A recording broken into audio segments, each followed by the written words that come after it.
Good morning, juniors. Welcome to the theology office. This is your review for quiz 3 this Thursday. Start out by knowing the difference between an annulment and a divorce. Is an annulment an ecclesial divorce? Make sure you understand that distinction. And the original meaning of marriage, by that I mean the marriage that Christ had talked about with Adam and Eve. Did Christ restore the original meaning of marriage, or did he change the original meaning of marriage?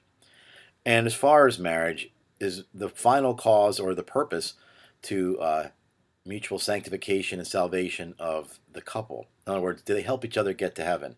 Make sure you understand that. Know the requirements of marriage. Know that that being open to children is not the same as you must have a child. And also, I gave you a few reasons why marriage is a liturgical event. Was one of them that it simply is a public way to know there was consent of the couple? I mean, there is an element to that that is necessary for us to know, correct? Let's see. How about a divorce? Does a divorce, like a civil divorce, does that recognize or does it not recognize that a marriage once existed? And I talked to you about having children in marriage and the fact that you are would be in the future, hopefully, God willing, as parents. You are the parents of the person, but you are not the origins of the soul. So how is that a cooperating with God? And marriage, is it or is it not a public event? That should be pretty simple for you. Know the causes of marriage, particularly what is the mutual consent of the couple. What type of cause is that?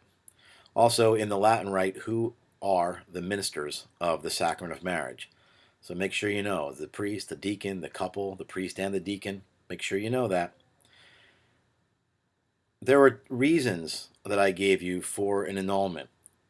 If a Roman Catholic gets married at a courthouse and then seeks an annulment, that annulment would be based on a lack of what? Or a defect of what? Okay. Let's see. I talked about the Catholic understanding of the family being the domestic church. So they're the first heralds of what? You should know that. And the word porneia had various meanings in the book of Matthew, as I put up on the screen. So in terms of unchastity, what were the meanings of that? And also I gave you a few reasons why a wedding, the sacrament of marriage, should be celebrated in a church and not out on a beach or on a gazebo by a barn, as beautiful as those may be. So what were those reasons? I also gave you a couple of requirements for marriage. Make sure you can recognize those in a multiple response. All right.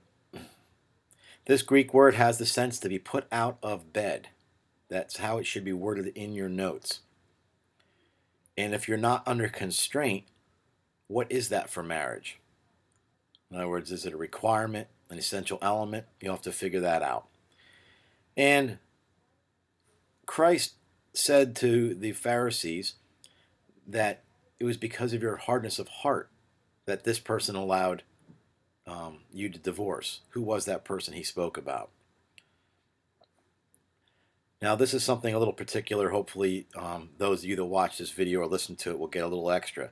The couple receives grace through the sacrament of marriage. Remember, grace is life in Christ. It's a nearness of relation. All right? Now, there's a couple here that are really special. If you're, I call them the ones that are exclusive to the video. I didn't give you any understanding of the Pauline or the Petrine privileges, as they're called. So I'm going to give you one here.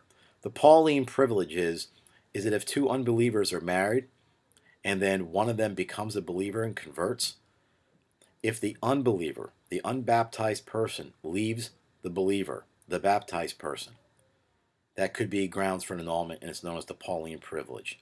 It's known as that because it comes directly from the Bible and St. Paul.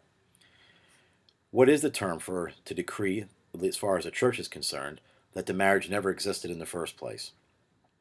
And also, you should know what the consent before the priest or deacon and the two witnesses is concerning marriage. Is it a requirement or an essential element? That's it. It's a short one. There'll be 23 questions as usual on Scantron. God bless. I hope you guys all do very well.